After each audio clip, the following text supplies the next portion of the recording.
Okay, back again. We're just going to have a look at some of the other equipment supplied with the Aqua Reef 400.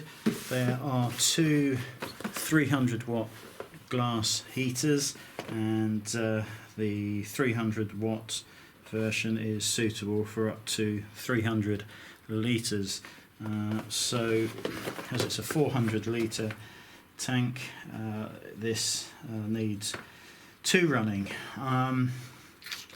The only issue I've got with that, I suppose, is if one fails and the other one can't produce enough heat to heat the whole tank.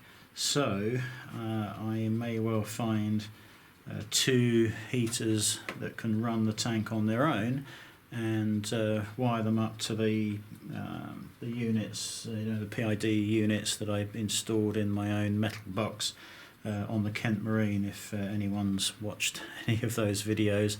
And basically we set the temperature correctly on the heaters, and then use the PID controllers, two of them, to allow one to do most of the work with overheat protection built into this, obviously, and but if this failed on, then the PID controller would take over and cut the power to the heater.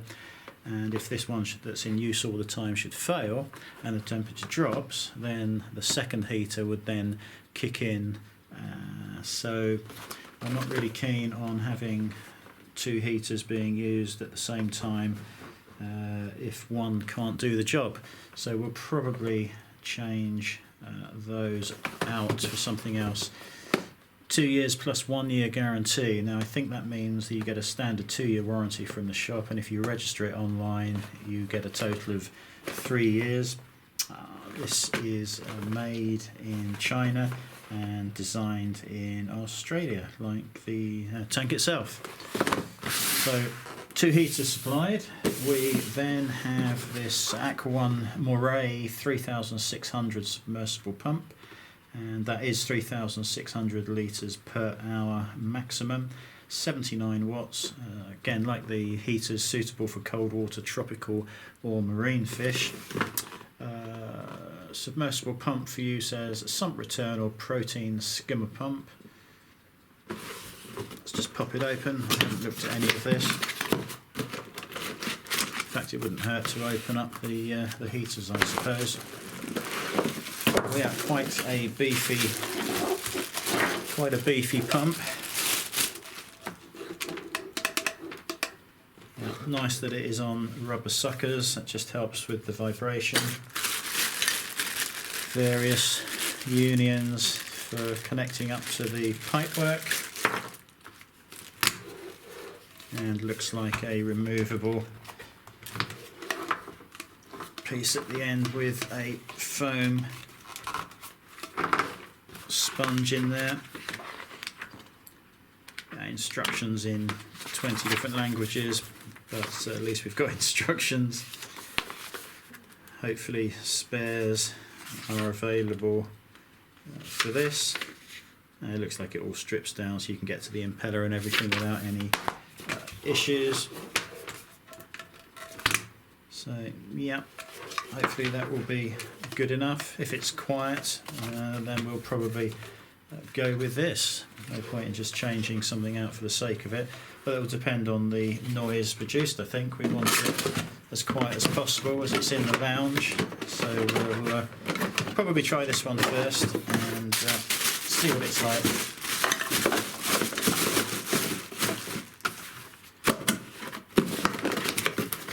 And I think we'll just open up one of those heaters.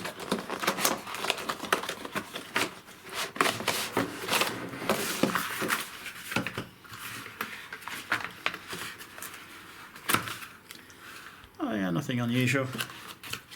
Reasonable length lead. Plug on the end already. Yeah, we have an on lights here, so you can see that glowing in the sump if that's where you fitted it. Knob at the top here to adjust the temperature. We'll have to see how accurate that is, but it's very easy to set that. Very clear. no mistaking what you've got that set to. So that's that. The next thing that is supplied is the G220 skimmer. I think we're going to have to just pan up so you can see this.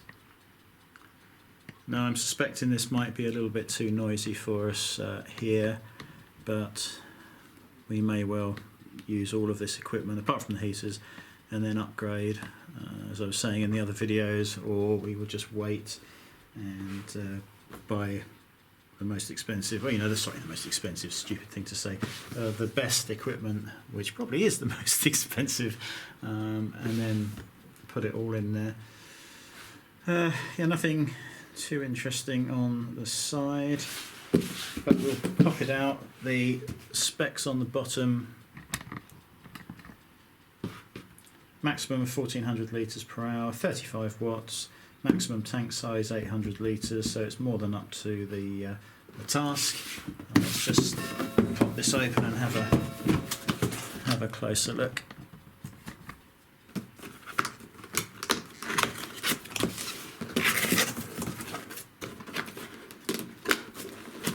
Again, I thought about selling all of this on eBay, but I think a lot of people have had the same idea. They've probably bought the tank and upgraded everything, and they've got left with these bits, and they're pretty cheap on eBay. Yep, so instruction book again, multiple languages, English the first. That, I think, is for the air supply. A rubber suction base to keep the noise and vibrations down. A small Aqua 1 pump to run it all. 1400 litres per hour. Maximum head is 1.2 metres, and that particular one is 20 watts. Wow, date of production 3 years ago nearly. Again, this is all,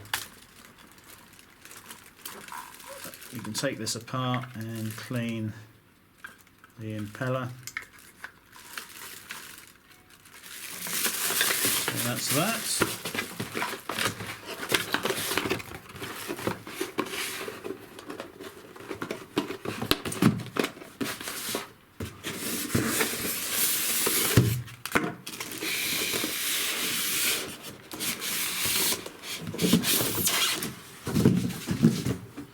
This is the main unit, and this is a hang on the side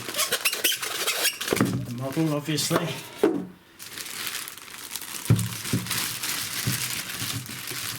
I think we probably will have to go for one of the Deltecs, the Sump option.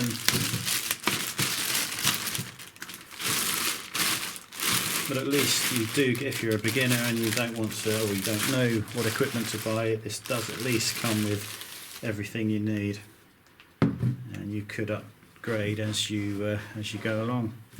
So yeah, hang on the side option here. I don't know whether you can see in there, a couple of thumb screws to secure it onto the glass. Yeah, adjustment valves here, so you can regulate the flow. Yeah, seems fairly well made. You can see the glue that's been used to bond it all together.